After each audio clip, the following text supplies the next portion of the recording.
Welcome to Man in America, a voice of reason in a world gone mad. I'm your host, Seth Holhouse.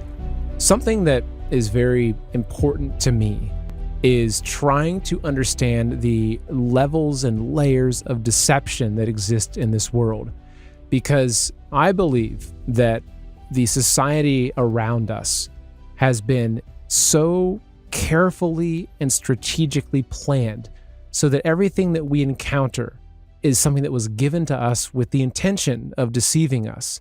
And deceiving us in a lot of ways, but I think fundamentally deceiving us in a way that we've forgotten who we are. We've forgotten where we came from. We've forgotten that we have a purpose here on earth. And as I look around and I see the Kabuki Theater of DC, and you look at the posturing of World War III, and these are important topics which I will continue to cover, but my mind almost always goes to a place of, well, who's controlling these people and what is their intention? And my guest today is Matthew Ehret, who I always enjoy conversation with him because he's a very, very deep thinker. It's like, if I think I'm a deep thinker, this guy's like at the bottom of the iceberg deep in terms of his thinking. And he thinks so much that he writes books, he produces a lot of information, he educates. He's a very, very kind of, I'd say, very wide and deep level of understanding of history. And so in today's show, we're going to be talking about really what or who or what entities or bloodlines or families or who's controlling what's happening in the world, and what is it that we see happening around us that we think is maybe natural and organic. What of these movements are actually still part of some very, very massive social engineering program? Because that's what I'm convinced it's happening, right? Is that we have been continued to be fed the next level of social engineering as we've, look at, everyone's, trying to get Trump back into office, thinking Trump can get back in and kind of dismantle the deep state and everything. I think that's something that we're seeing. It's like, oh, well, maybe you have a different perspective than me, but it's not what I thought, right? In terms of what we're seeing. And so what we're going to be diving into today with Matt is just going into the deep history of the secret societies. We're going to be talking about Israel, the role of Israel, how it's being used to, I think, bring about a massive religious holy war, how that all fits in, and so much more. So if you want shallow news clip type stuff, this is not going to be the show for you. But if you're like me and you have an interest in getting to the bottom of things and trying to uncover the hidden history and the hidden hands that are controlling the society around us, I think you're really going to enjoy this interview. So please enjoy the show, this discussion with Matthew Ehret. You've probably heard me talk about the importance of being prepared, and that includes having access to life-saving medicine when you need it. That's why I want to tell you about ReliableMedicines.com. They offer affordable, prescription-based meds like ivermectin, fenbendazole, hydroxychloroquine, essential antibiotics, and more, all shipped directly to your door quickly and discreetly. There's no runaround, no waiting in line, no begging your doctor. Shipping is fast, usually 7 to 15 days, and their support team is available 24/7 if you need anything. I've used them myself, and I can tell you, this is the kind of resource every family should have on hand. And just for my listeners and viewers, you can use the promo code MIA15 at checkout to get 15% off your order. So head over to ReliableMedicines.com or just click the link in the description and stock up on life-saving medications while you still can. Again, that's ReliableMedicines.com using the promo code MIA15. Mr. Matthew Ehret, it's been a while, man, but I'm always excited to have these conversations with you. So thank you so much for being here today. Hey, thanks for having me back on, Seth. I always enjoy these too. Very good. So as usual with you, I want to go deep. I want to go deep into the belly of the beast. As I look around and see what's happening in our society, and it's hard to make sense of a lot of things if you're just looking at the surface, right? And let's just take the current administration in America. We have Trump, we've got Kash Patel, the FBI. We have a lot of these people that we thought would be coming in and just turning the entire system upside down and smashing the pyramid of power and, releasing free energy and who knows what.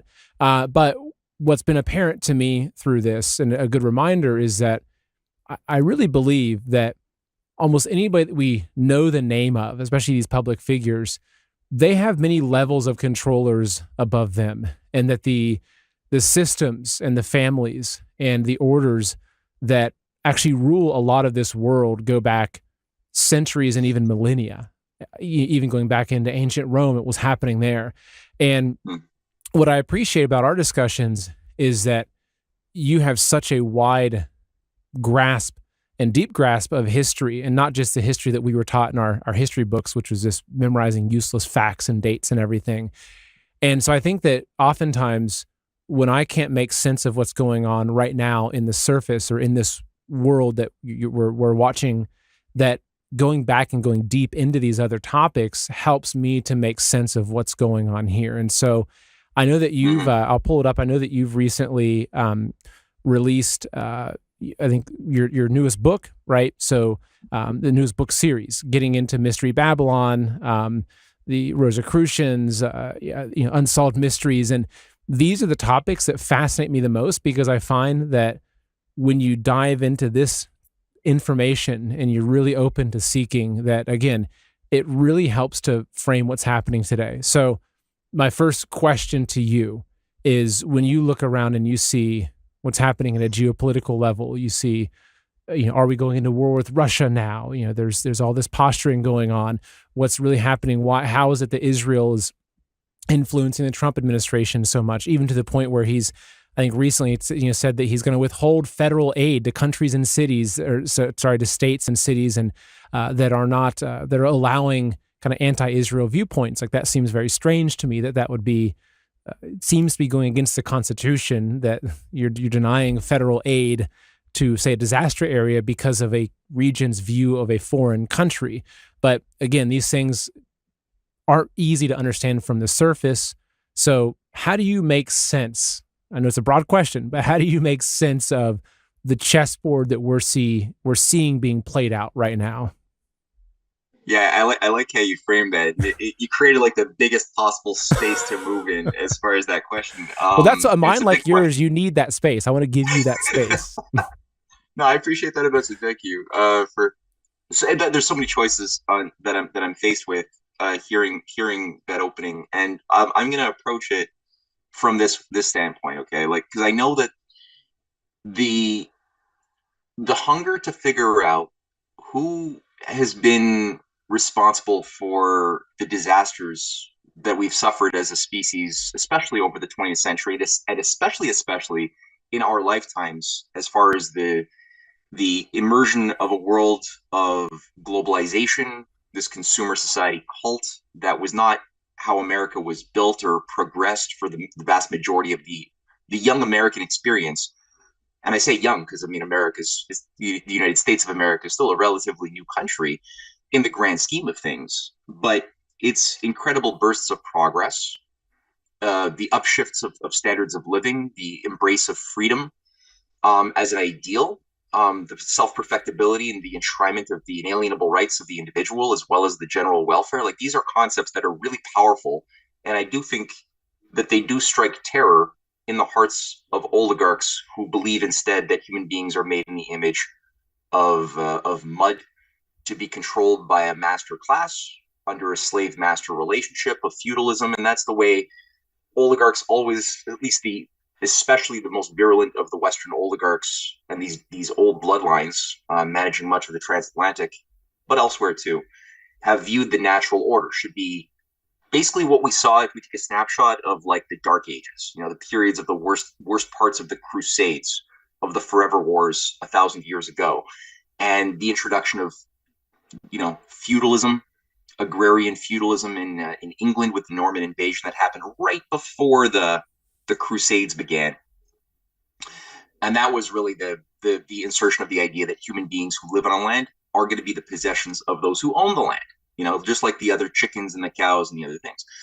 So the collapse in living standards, the increase in ignorance, the normalization of war and death, the mysticism and superstition that became rampant in those days of nihilism of the medieval period. And it's not to say that there weren't good, positive elements that burst onto the scene and there weren't good fights, but by and large, it was a lot of despair. The European population collapsed, especially by the 14th century.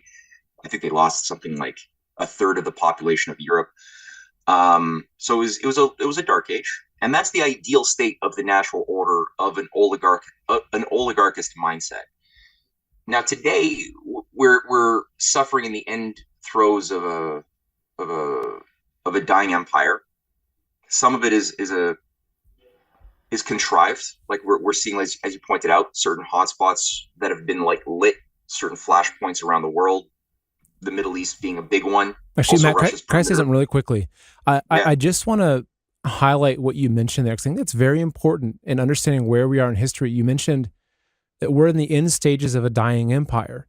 And I think that as much as we love America and we feel so proud to be an American, which is great. And I'm not saying that America is going to die and it's going to just kind of turn into dust and ash, but I do feel like, especially if you look at the morality that is oftentimes visible throughout history at the end of an empire, I would say that it's representative in our current culture, right? And what's been kind of pushed onto us. But I do think it's accurate to say that we are at the end stages of a dying empire, that the United States, as this global empire that you could probably say peaked in, say, World War II and post-World War II and the post-World War II order, it is, whether it's the end of our currency, the dying of the fiat currency, the dying of the cultural system, the bloat, the deep state bloat that has kind of rotted the country to the core of its bones. I would say it's accurate to frame this as saying, yeah, like we're living in the end stages of a dying empire. And I think that if we Yeah. look at it like that, it kind of helps make sense of things. Sorry, I just wanted to highlight that because I think it's an important point. Yeah, it's good. It's good to highlight, yeah, these core ideas, and it doesn't mean that it's predetermined that America must collapse. Exactly. There's always a point of redemption for every individual that was on a wayward path, and made bad decisions, and now is reaping the or harvesting the consequence of the bad decisions as an individual. And you can hit rock bottom and find God again, and you could repent and find a better path that helps redeem you again, and that's both the case for an individual, but it's also the case for civilizations too. Unfortunately, there aren't very many cases in human history of where civilizations have done that. But we could study history from the vantage point of like where were the points of redemption. Like look at Rome, right? Rome and America was inspired by lessons and studies of what caused Rome, what caused it to go from being a kingdom into becoming a republic, and then into becoming an empire. There was not one Rome. There was different phases of Rome, right? And at some points we could see Rome aspiring and acting more successfully in harmony with its ideals and natural law. And at other times later on, we could see the rot and the corruption set in, both with the leadership, but also with the population en masse. And the behavior of Rome began to act more expansionist, more greedy, more rapacious. The idea of like honoring your treaties, honoring your neighbors that you might have fought with in the past, like oh, I mean, we had there's so many cases of this, but anyway, I'm not going to go into. I'll keep it kind of general for the time being. Cicero emerged at the end of the phase of the Roman Republic, and if people were actually listening to Cicero, he was a leader, and he was trying to fight, kind of like John F. Kennedy was trying to fight to get people to remember and go back to their moral roots. They didn't. They ended up, ignoring Cicero, and they continued down the path of empire. Cicero got murdered By the CIA, right? by the CIA, yeah, the proto CIA of the day. Sure, yeah. And as soon as I see it kind of like the murder of Socrates, when Athens had a chance to also, like, what is it? Over 3 centuries before Cicero, Athens also had a chance to restore its noble ideals of democracy and liberty and these other good things, and they also collapsed into empire through the Peloponnesian War that went on for like 30 years, where they backstabbed Sparta, and they were becoming more expansionist and more rapacious and more myopic, and they lost the mandate of heaven, you could say. And Socrates tried his best, and Plato tried his best to remind people, like, we're doomed if we stay on this course. And they could have, unfortunately, they judiciously killed Socrates, just like they later killed Cicero. I think, Jesus after Cicero also provided a moral grounds around, what a society could be if it chose not to self implode. And they didn't listen there either. In the case where Rome had now embraced becoming an empire. So there's these different moments. And I think, looking at the best of the worst of America, you had those who were inspired by the ideals of the Roman Republic, and then you had at different times those who were making U.S. policy who were inspired by the Roman Empire. The Pax Americana logic was based on saying, well, look, we can have a new Rome. We can expand and impose our will onto the weak, whether it goes get whether it doesn't matter if it destroys the lives of natives who were subhuman anyway, so we don't have to honor those treaties. It doesn't matter if we destroy the lives of brown people living elsewhere. It's the resources under their land, like Kissinger had said in 1974 in his NSSM 200 program. He said that if these 15 countries of Africa and the Middle East and Mexico desire to have industrial technological progress, they're going to start using the resources under their soil, which is they're not allowed to do because those are in America's strategic interests. So we have to now enforce a policy of negative population growth, negative industrialization for those countries, so that we can better, win the world. So a lot of these things that Americans, maybe they didn't know, this was a secret policy that was only revealed later on, but still we did have the means to know where our cheap crap was coming from that was flooding into our world, into our dollar stores, into our Walmarts. And we could clearly, there was evidence that showcased that we weren't making those things anymore. We were using more and more someone who's making the things we were using cheaper and cheaper. Who were they? They weren't us. Well, they were permanent sweatshops and essentially modern slave colonies where people could say, oh, at least they're getting 25 cents a day in Indonesia or something. Would you rather that they got nothing a day? And it's like, well, that's a false choice. Why don't they have like an industrial advanced civilization? Oh, because we assassinated their leaders again and again who tried to do that. Oh, that's why. So now we're at the precipice now of I think a systemic breakdown, which has been many years coming.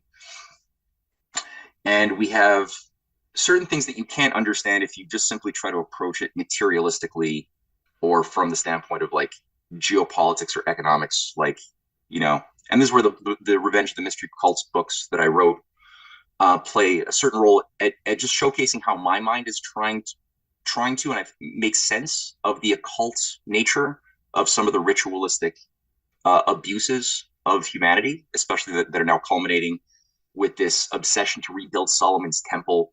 That's a big weird thing as a cult inside of Israel right now, and amongst many Christian Zionists in America and Canada as well, which is this idea that for some reason we have to rebuild this third temple. There's like some cattle rancher in Texas that provided these red heifers that are there waiting to be sacrificed in Israel, specifically on a super holy site in the Muslim world. It has to be, for some reason, that one specific site where this mosque has to be destroyed, which is obviously going to create a lot of bad feeling. Like if there aren't bad feelings between Muslim and Christian worlds already, just destroy one of their holiest sites and then build upon it. The third temple of Solomon. Jewish, Christian, Muslim hate is only going to amplify a lot, but that's something that some people are really obsessed with doing. And there is a tendency to hate the Jew bankers that I'm noticing is a big thing coming in because people see the images of what Netanyahu has been responsible for in the Middle East and Gaza, the dead children. It pains the heart to see this footage of rampant abuses of other human beings. And so the Netanyahu has not done any favors for the cause of the Jews in general. The hate factor is increasing quite a bit. People are getting more disgusted by AIPAC and other lobby groups that have a huge amount of influence on North American and even Canadian policymakers who are more than willing to cancel constitutional rights and defenses of our freedom in favor of this foreign power, as you alluded to in those opening remarks. So the idea of like finding a hate absorber or a hate object amongst the concept of these Jewish bankers that are doing all this damage to the world, that's becoming popular, but it's a fallacy because in my analysis that I go through in my books, there's actually a program to use these Zionist figures in order to create a mass sacrifice of Israel, of the Jews living in Israel who've been convinced to go and live in the desert by a bunch of anti-Semitic, fascists 100 years ago, like Lord Milner and Lord Balfour, who wrote the Balfour Accords with the British Empire. They actually despised Jews. They actually thought that the Jews were subhuman, and yet they devoted so much of their energy and effort to create a homeland in British Mandate Palestine. At the same time as you had Lord Palmerston and Lord Shaftesbury, who were creating a new ideology called Christian Zionism at the same time that they're doing that. So they're creating these perversions within Judaism and within Christianity that are going to serve a geopolitical purpose. And in my assessment, honestly, at this point, I think when Kissinger had said 10 years ago, or in 2012, where do you see Israel in 10 years? He said in his response to a Jerusalem journalist saying, in 10 years, there will be no Israel. And he confused a lot of the people who were reading that interview. What did he mean? And he when he was asked to clarify, he simply repeated his statement again. And I cite that in the opening of my Mystery Babylon book, that very important statement by Kissinger. Because why would this guy who devoted his life to a Zionist-friendly program all of a sudden say such a thing? What does he mean? And I think what he means is just that very thing, that there is, and he was awarded, and he was made a knight by Queen Elizabeth. For those who don't know, 1992, he's actually a Knight of the Order of Saint Michael and Saint George, just like George H.W. Bush was made a knight of this Order of Saint Michael and Saint George by Her Majesty then Queen Elizabeth, now dead. And I think that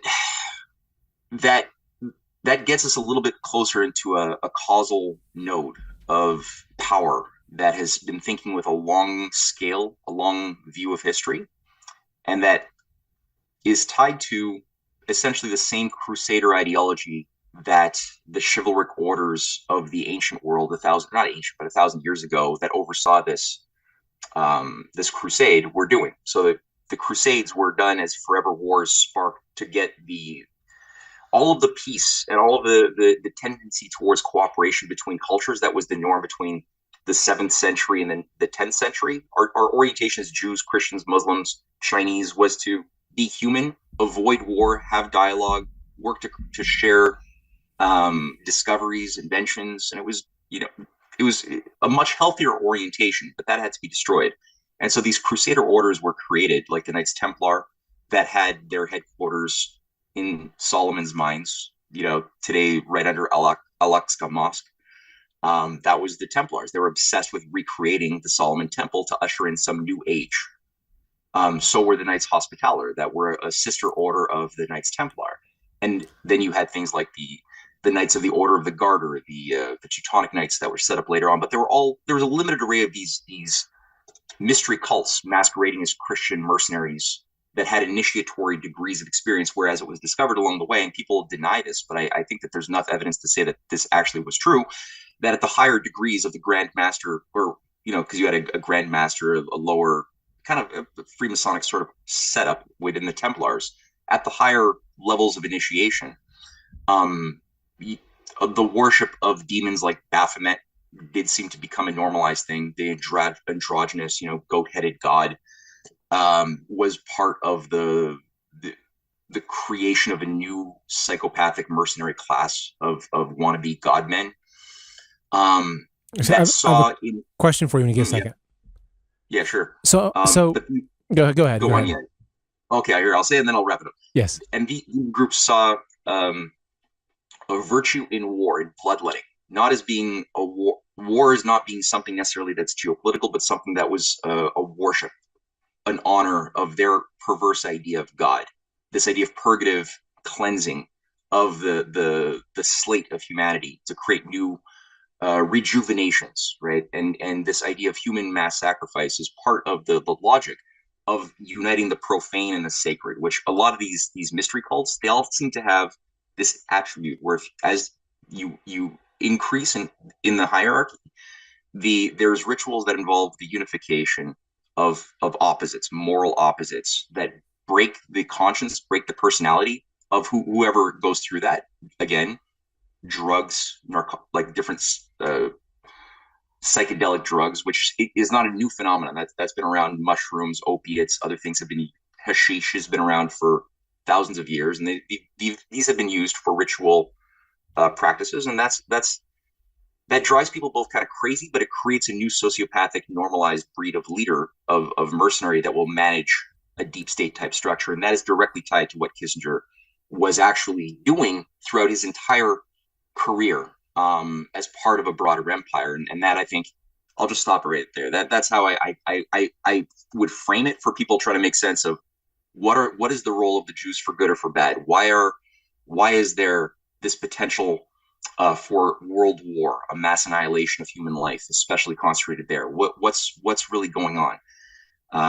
Sorry, I'll just stop. No, it's okay. Well, okay, so I'll comment quickly on something, the merger of the profane and the sacred. I think a lot of that, if you dive into a lot of the SRA rituals, satanic ritual abuse, and what happens, they'll have, with these children that are praised and loved and everything until they get to a certain point, say 3-4 years old, and then they flip it. So they take the person that is their protector, their lover, and that person becomes their abuser, and it fractures their mind. It takes something, because you believe you have this sense of understanding of what is moral, what is good, what feels good, and they break it in like the deepest way possible. And it creates these people that become psychopaths, right? There's no such thing as right or wrong. It's all merged into something. So that makes sense. But one thing I was going to just take a step back, and I know that you understand this probably far deeper than I do. Am I correct that, was it perhaps Albert Pike or one of the early kind of figureheads of a lot of the secret societies had written some sort of essay or something talking about everything leading up to a point where there's a global religious war, right? Where that was one of the end game goals for them, was to eventually get to a point where primarily the Christians, the Muslims, and the Jews would end up destroying each other and basically, in essence, destroying all religion and paving the way for a centralized one world religion, one world government. Am I correct in understanding that? Okay, you are thinking about Albert Pike, who I think is an extremely important occult figure of grand strategy. In fact, I just was reading a disturbing article that they are restating his statue in Washington, D.C. this week. Interesting. It was one of the few statues I was actually okay with having been taken down during the crazy days of BLM rise. I'm against statues being taken down, but for that one, I was like, okay, okay. But no, they're bringing it back. They're bringing it back. And yeah, he was the Grand Master of the Scottish Rite, Southern jurisdiction, and reformed the entire Scottish Rite, or at least upgraded it, if you want to call it that, by redefining some of the rituals and the degrees of initiation. And he was a correspondent with an even more powerful Italian figure by the name of Giuseppe Mazzini. And Mazzini was based for a while in 1848, I think. He was the dictator of Italy. He ran for 1 year a triumvirate controlling Italy. That didn't work out too long. He had to leave, went into exile, and of course, where did he go? He went to England, and England became his forever base of operations ever since, where he colluded with Lord Palmerston and the upper echelons of the British Empire. But they had a lot of controls over what are called the young Europe movements. So they created a strategy, again utilizing Freemasonic front groups to coordinate these weaponized masses of especially young people, but people of all ages at the end of the day, to basically turn on their countries and do basically what we've seen color revolutions do in our more modern times. You take people who have been abused, and then you organize them through a color or some symbol to become a mindless mob that will undermine whatever nation you want to destabilize, like the Red Guards, favor of, right? Yeah. And in America, it was called Young America. And there's two branches. There was the northern branch that was organized by the northern jurisdiction of the Scottish Rite. I'm creeping up on 40 now, and let me tell you, my body is feeling it. Between chasing my two little girls around, getting climbed on like a jungle gym, and constantly being on dad duty, my back and knees are basically begging for a break by the end of the day. I used to bounce back faster after a workout or a long day outside, but now, not so much. That's why I'm excited to share something that's really made a difference for me: Qualia Senolytic. It's a first of its kind formula designed to help your body naturally eliminate senescent cells. Basically, these are zombie cells that hang around long after they're useful and just clutter things up, making you feel stiff, tired, and old. So here's the deal: these zombie cells can seriously drag down your energy, slow your recovery, and make your joints ache. But Qualia Senolytic is packed with 9 plant-based vegan compounds that are clinically tested to clear out those zombie cells, helping you feel years younger. And the best part is that you only take it 2 days a month. So literally just twice a month you take it.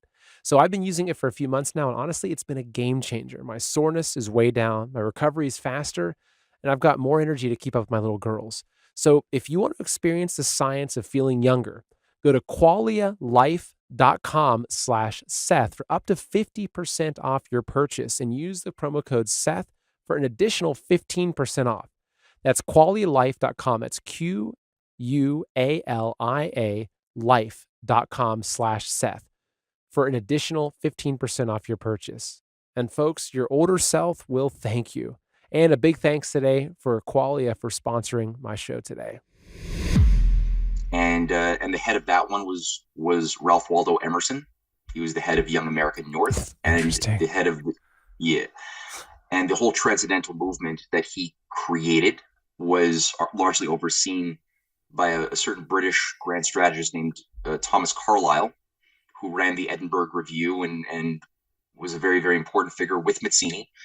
And their idea was, we should just get rid of the U.S. Constitution, that the USA is a hypocritical, corrupt beast that should never have existed in the form that it did in the first place. We should just undo the Constitution, let the slave states just do their own thing, have their own slave empire, and we're going to have our own special pro-British new confederation, and we'll join Canada and integrate back into the British Empire. And that was the general political orientation of the northern branch. The southern branch was Albert Pike. And Albert Pike and others set up what's called the Knights of the Golden Circle in 1851.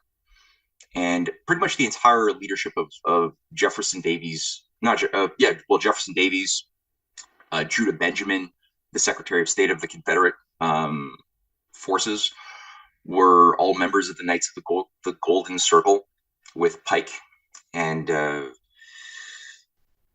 Pierce. I mean, the Franklin Pierce administration was pretty much all of his executives were all Freemasons who were part of the Knights of the Golden Circle, who had this idea of, again, taking the example of the Roman Empire and using that as your ideal of creating a new identity for America as not just the slave states. They had an idea of an imperial expansion. So they had a map, and you can find the maps even now, where they wanted to expand the institution of slavery, to grow the borders of this new empire, to encapsulate most of, like, all of Central America, all of Mexico, South America would be a lot of that taken under this new empire that would then expand with it. Its headquarters was actually the capital was supposed to be Cuba, which is weird. And this became the conduit for what later on was retooled as the KKK, the Ku Klux Klan, in 1865, again by Albert Pike playing a key role in setting that institution up as the outgrowth of the Knights of the Golden Circle. But it had about 80,000 paramilitary members in that Golden Circle order. It was a very significant thing.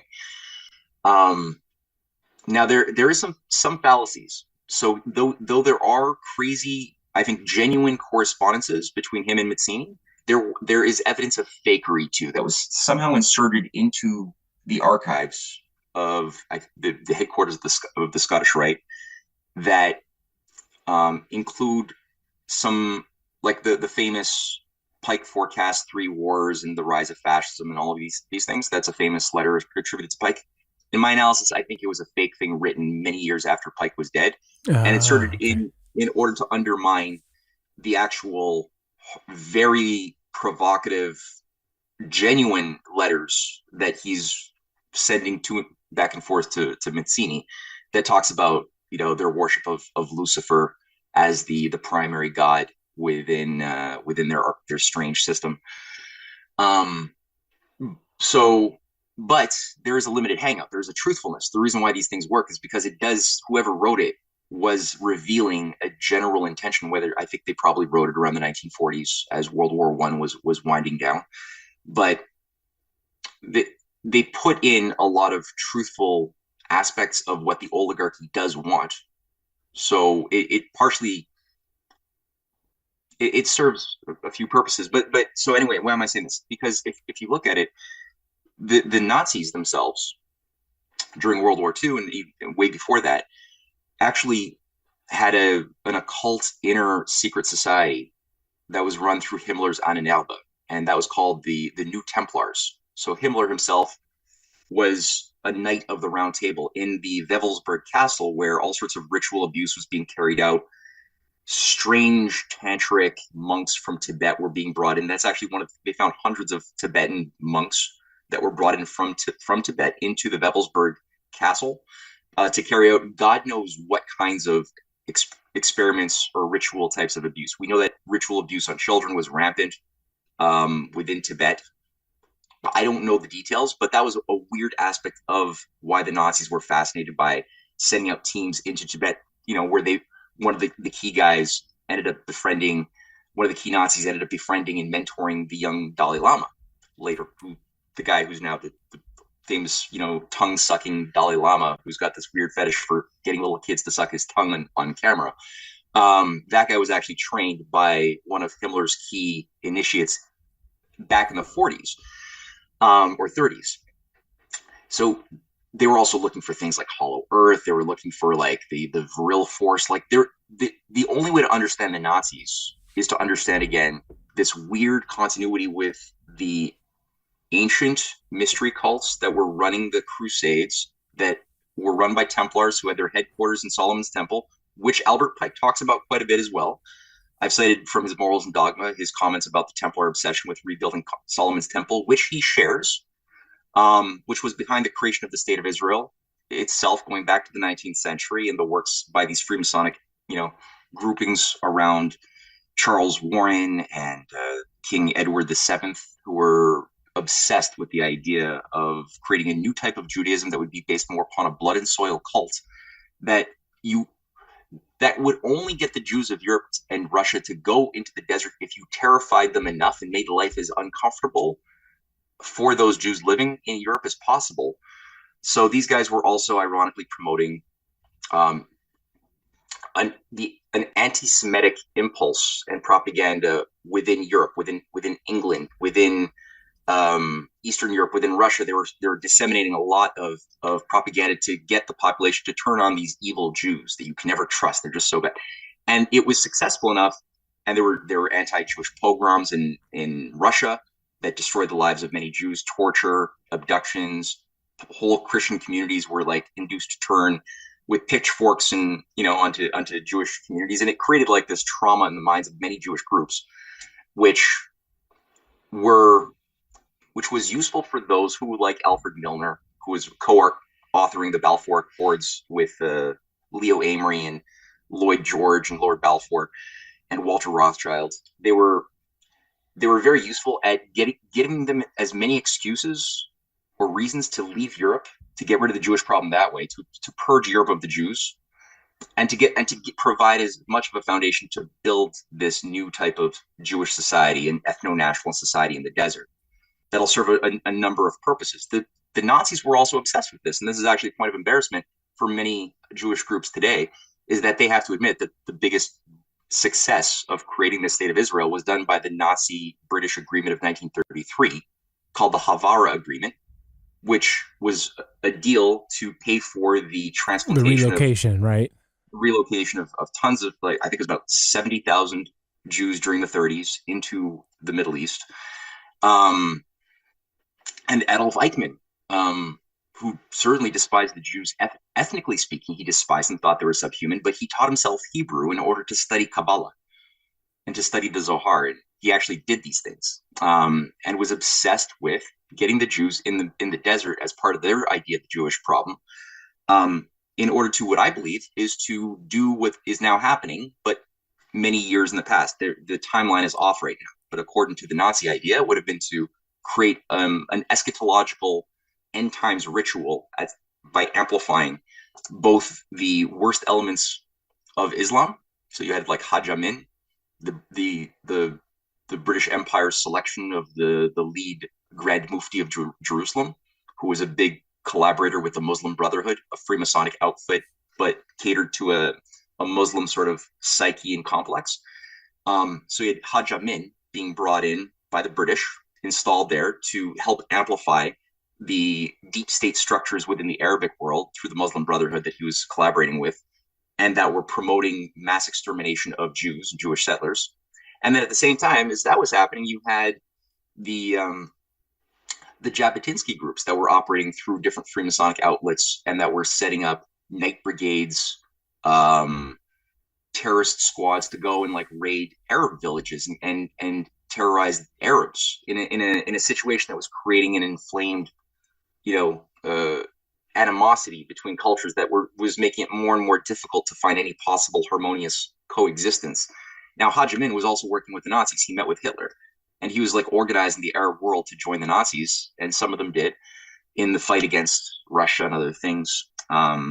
So you have this strange, sick game being played, and that should have stopped when World War II was over, but it didn't stop. It just took on a new form, a new strategy. And that's where, again, I think that it helps to appreciate that many of these occult Nazis and also fascists who did have an inner, like I said, it's so important to think about the occult inner core belief structure that made Nazism and fascism possible.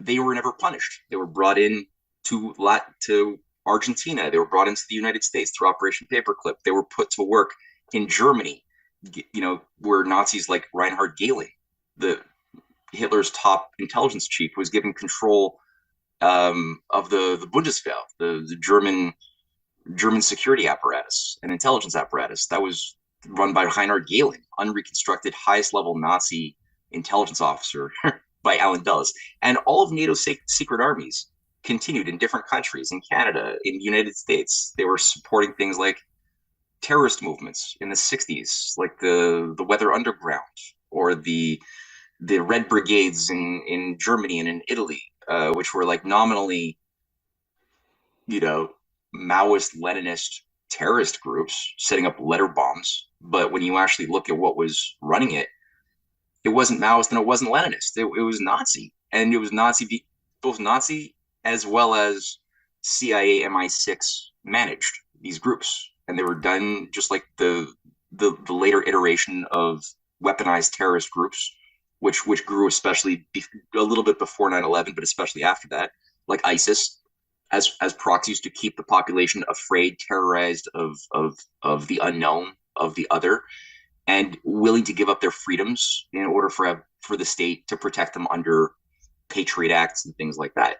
But it's like these are not naturally occurring phenomena. Like the idea of people wanting to just go out, jihad, and blow themselves up to go and live with virgins in the afterlife is not the natural way a human being living in an Arab community naturally flows. It's that happens because they're radicalized through madrasas that have very peculiar interpretations of the Quran that emphasize certain things that are being funded by the CIA and its proxies, that radicalize a bunch of young people, that give them no economic opportunity because we've destroyed those nations that they're living in that should have had economic opportunities that don't, because we bombed them or we destroyed them economically to keep them either sweatshops or extractive zones.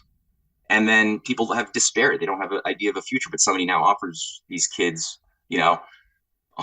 They're radicalized. They got no sense of a future, and they're offered $100 a week to go and do certain things, and be flown somewhere to do things. And they got no choices in their mind. They got no knowledge. They got no developed moral compass in that sense, because they've been so messed up by their pseudo-religious education system. And then they find themselves increasingly playing the role of proxies, overthrowing governments in Mali, as Boko Haram, or in Libya as the Libyan Shield, or ISIS, or in Syria and Al Nusra there. So but they're all disposable at the end of the day. Those who are actually top down running these different terrorist groups, they don't care about these Maoist, Leninist, useful idiot kids in Italy or in France or in the USA in the 60s. They're totally all disposable. But the effect is the key, and they want to get people ultimately to stumble into a global feudal apparatus, basically, that might involve some trauma, some purgative bloodletting, in order to help break people free of their traditions. So basically, in one point that's emerged from what you've been discussing here, which I find is very fascinating, because I'm always trying to kind of uncover the layers of the onion, is that what we've seen really in the past 1 to 2 years, as you mentioned, is this massive public rise in public discourse about the role of the Jews, right? And the Jewish bankers. And for a lot of people, they start discovering this and they say, oh, look at AIPAC, and wow, look at all these politicians with dual citizenship of this, and like, oh, look, trace it's the bankers, and oh wow, look, the bankers, they're all of Goldstein and something Berg and whatever. And then you look into the control of Hollywood and you see these people that's like they come to these conclusions of say, oh my goodness, it's the Jews, they run the world, right? They're the ones that are controlling things. But I think that you made a good point in saying that, if I understand it, is that they, above them, aren't these religious Jews, right? Above them, they're occultists. They're worshiping Satan, and that they will sacrifice the Jews, and that they will use that, and maybe they even want it. Like maybe you think that, oh well, now they're cracking down on anti-Semitism because we've figured them out. We've figured out it's actually them. They're running things. But could it actually be that at a higher level they want that because they want to create these tensions between religions? They want the Christian nationalists to hate the Christian Zionists. They want this sect to hate this sect. Even like look at Laura Loomer, and it's apparent like she spews a lot of hatred towards Muslims, right? Like that's one of her things. Is these people should be kicked out of the country. Look, here's another example of a terrorist attack by this. But when you take a step even further, what you can see is actually controlled chaos.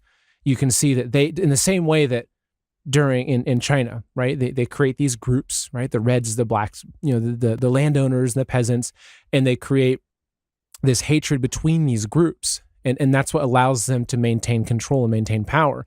And so as much as a lot of people think, oh, well, I've now got it, I know who runs the world, it's the Jews, and now we're going to pin everything on them, that maybe the real controllers, they want that because to them it's another ideological split.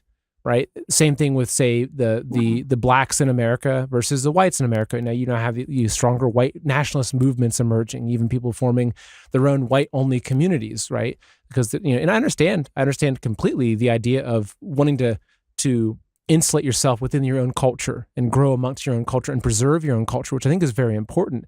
Because we've all been mixed up. I think a lot of us are searching for these true cultural roots that have been severed over generations of war and resettling and everything.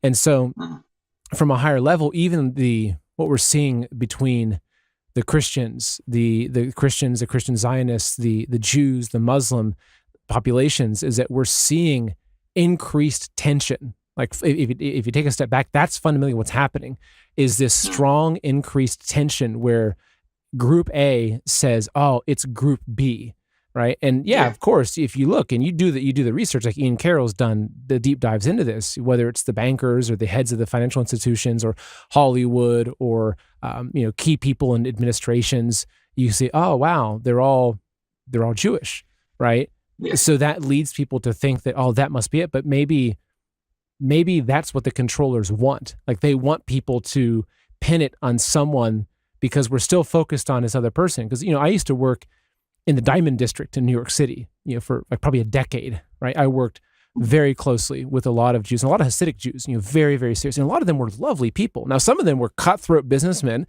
and I lost money and I had to really protect myself. But I've also dealt with that in dealing with the Indians in the industry or even the Americans in the industry. It's not like there's one group that is, they're all evil, right? There were a lot of actually lovely people that I knew that whether they're Muslim or Jewish or Indian or Sikh or Buddhist, it didn't really matter. And so what I'm seeing though is as you get higher, it's actually a very simple strategy that's being employed globally, which is to create these divides and create these boxes and get these boxes to hate each other and to blame all the world's woes on this other box, when sitting up at top are these people that they're not Jewish. Maybe they hide within the Jewish community. They pretend to be, but they're actually Luciferians, or they're, who knows what. They're practicing some sort of ancient hidden, mystery occult practice that traces back 2,000 years ago. And that's what they're actually doing. But what's happening is that they're creating this massive division and actual chaos, right? Because, right, was it chaos from order, right? Order from chaos, right? I forget it's on the tip of my tongue, the Latin order. Exactly, order, right? So order from chaos. And so, but maybe so that if you look and say, okay, well, their goal is to create so much chaos that chaos dissolves national borders. It dissolves identities, it dissolves communities, it dissolves your own kind of racial identity, so that they can then come in and say, look, the only solution to this is some sort of centralized global governance, global religion, global army. Because ultimately, if you want to be in control of the whole world, it would have to be some sort of centralized system, and things like the United States Constitution or the United States as an independent nation, those things can't exist, because that gives people an identity that doesn't allow them to be part of this centralized system. Do you think, is that a fair assessment? Am I following you with that? No, it's very fair, very, very true. And, I think that in some cases that this was a term, there's a term, because you point out one of my books is called Rosicrucian Golem. There's a Rosicrucian ritual or concept of spiritual alchemy. And so the alchemists that made up the foundation of a lot of the Kabbalist alchemist sort of synergy that created the foundation of the cosmology of the Rosicrucian orders that appeared in the modern form in the early 1600s, like 1614. But it existed before that. It took on as sort of a coming out party in the Rosicrucian sort of form, but it was already a thing before. So, but there's this notion that you worship destruction because it allows for creation. So they think that evil is the cause of good, disorder causes order, chaos causes creativity, and thus, if you want creativity, if you want the good, you have to increase the chaos, increase the evil in order for the good to emerge. It's a logical fallacy. It's something which anybody who had actually studied the Platonic dialogues or St. Augustine's dialogues would see very clearly where the sophistry has been fused. Because from the standpoint of, I think, a much healthier human natural philosophy is it's understood that the cause flows through its effects. That an element of, if you want peace, you have to have as an effect, you have to involve peace within the cause of the effect. Otherwise said, the means don't justify the ends. So a lot of people, do very bad things with the idea that, oh, but my ends are noble. Like Hitler would say the same thing. My ends are world peace. Klaus Schwab might have said the same thing. So that because the ends are the effects are just, all of the messed up immoral decisions and actions that are taken as causes to get to that effect becomes justified. It's not justified. It never works that way. It runs contrary to God's intention, in my assessment. It's like peace through war, freedom through slavery, right? Yeah, exactly. Yeah, very Orwellian. It's the opposite game, and that's what they like to play.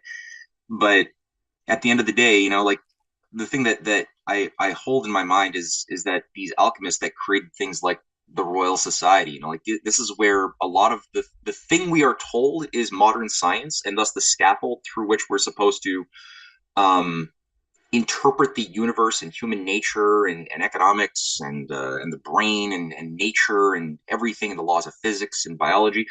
we're given a certain scaffolding of standard models that have somehow become dominant. It doesn't mean that these are right. It just means that they're standard in the sense that a grouping of anonymous experts associated with political power have been capable of imposing these norms onto the thing we call modern science.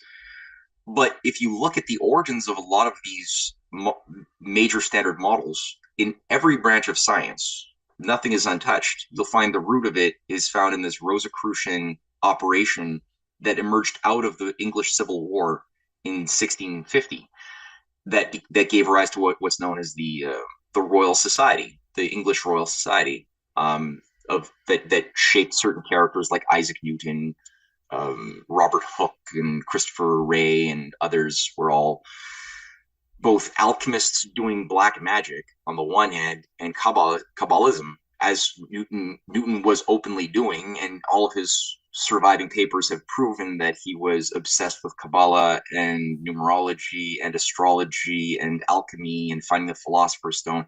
There's no real science that's available that we can attribute to Isaac Newton.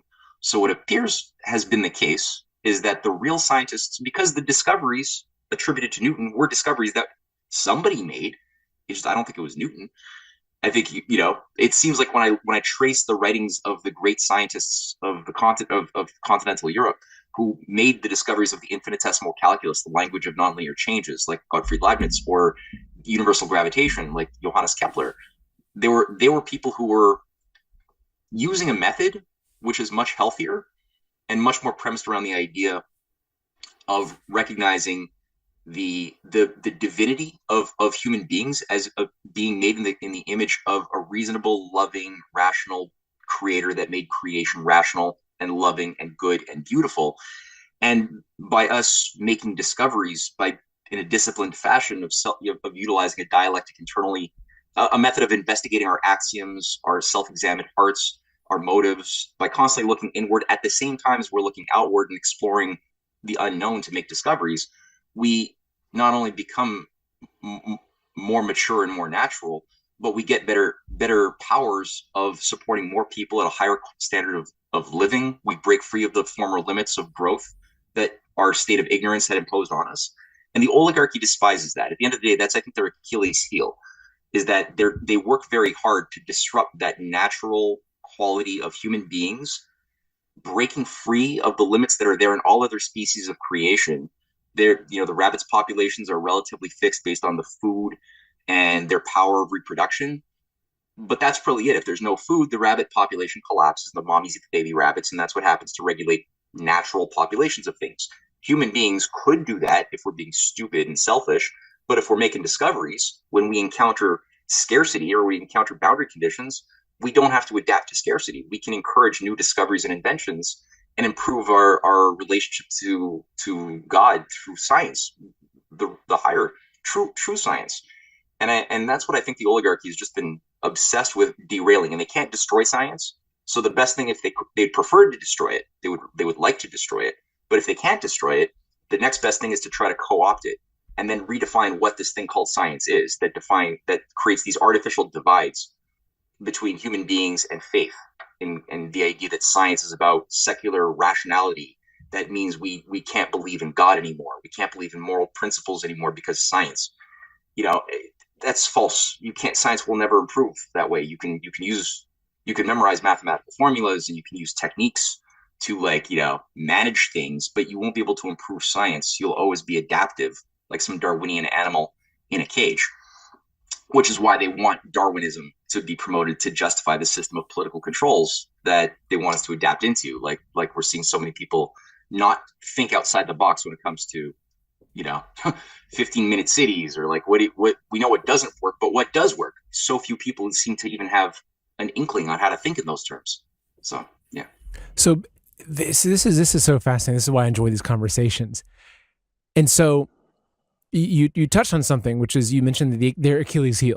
And it's interesting because this is what I've come to, as much as I've spent, and I will continue to spend a lot of my time in my research understanding the controllers, the powers that be, right? I've become less and less interested in American politics and what's happening there, because I just feel like it's just this giant charade in a lot of ways. And it's actually, that's part of the purpose of it, is because they don't want us going in. They don't want us seeking these answers within ourselves, within our communities, within our faith.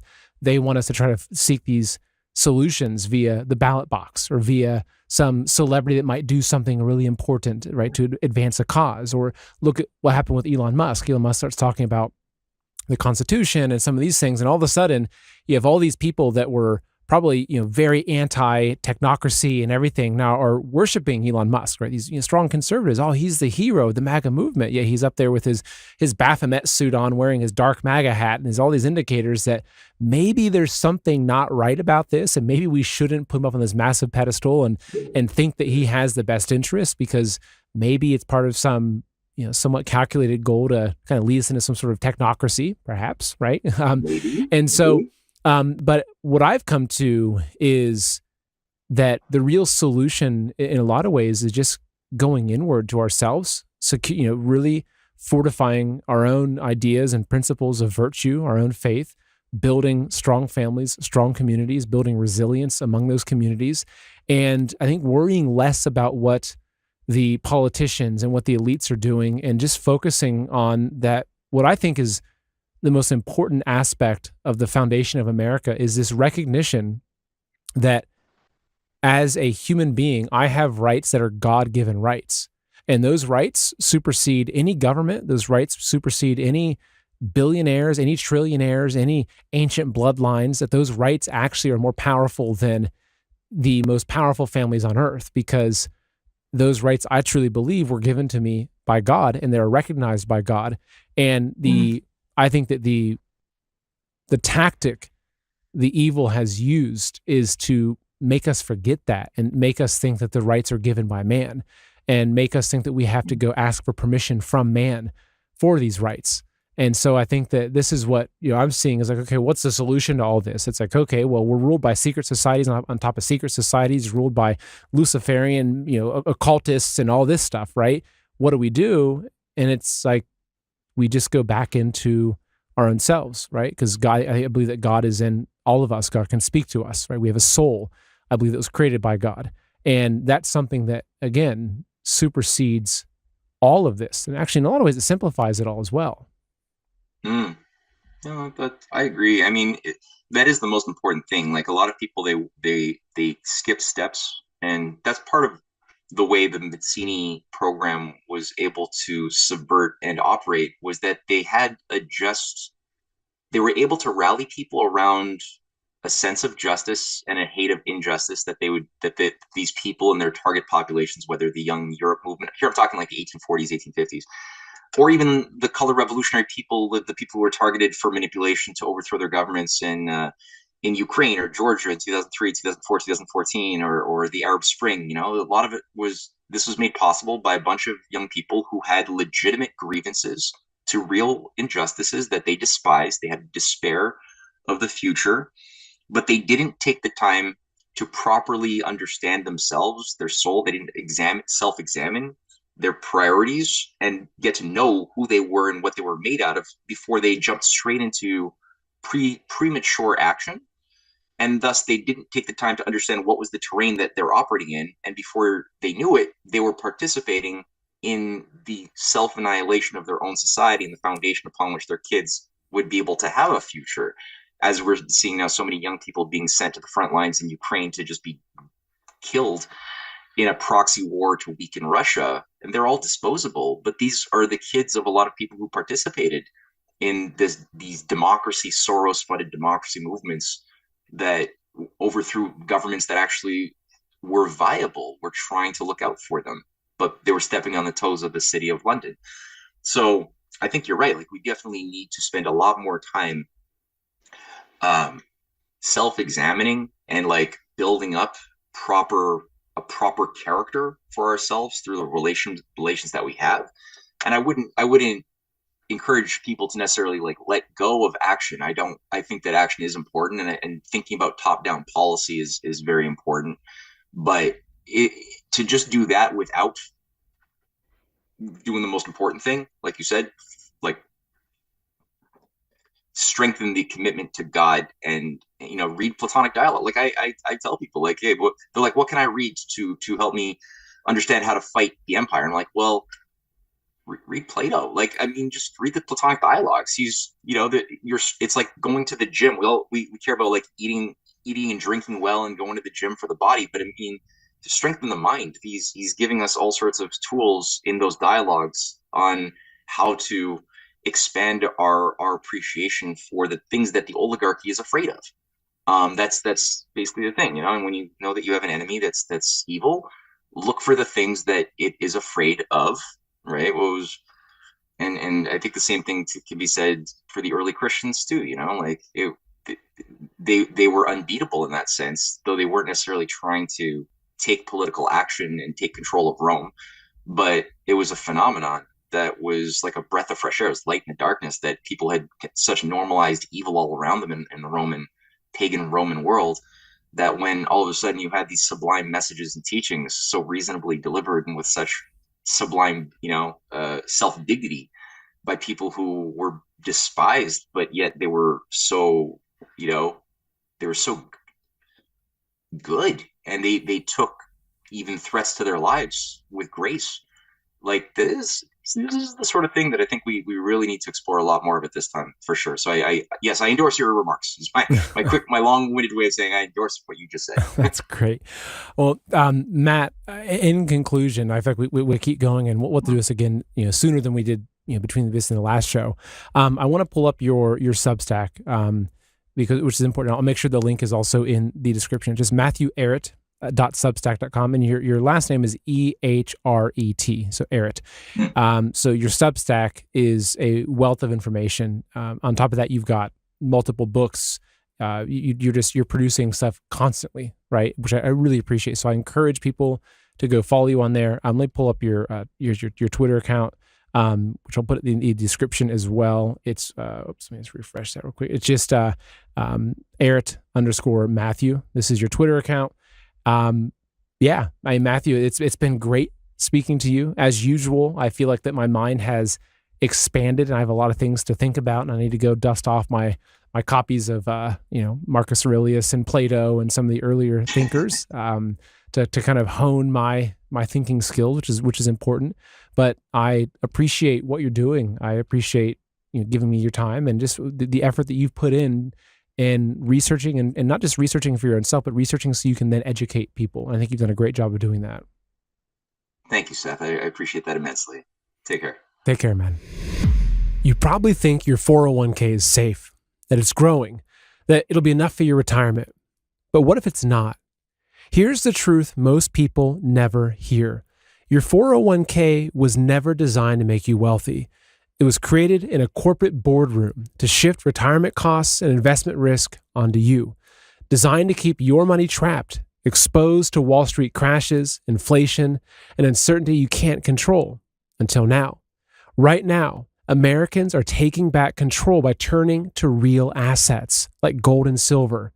Noble Gold Investments has helped thousands protect their future by converting part of their retirement savings into physical gold and silver, so they can stop worrying about the market and start sleeping better at night.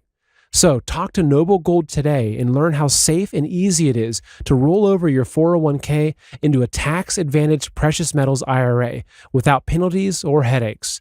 Visit goldwithseth.com or call 626-654-1906 to get your free wealth protection kit, including a step-by-step guide to get started.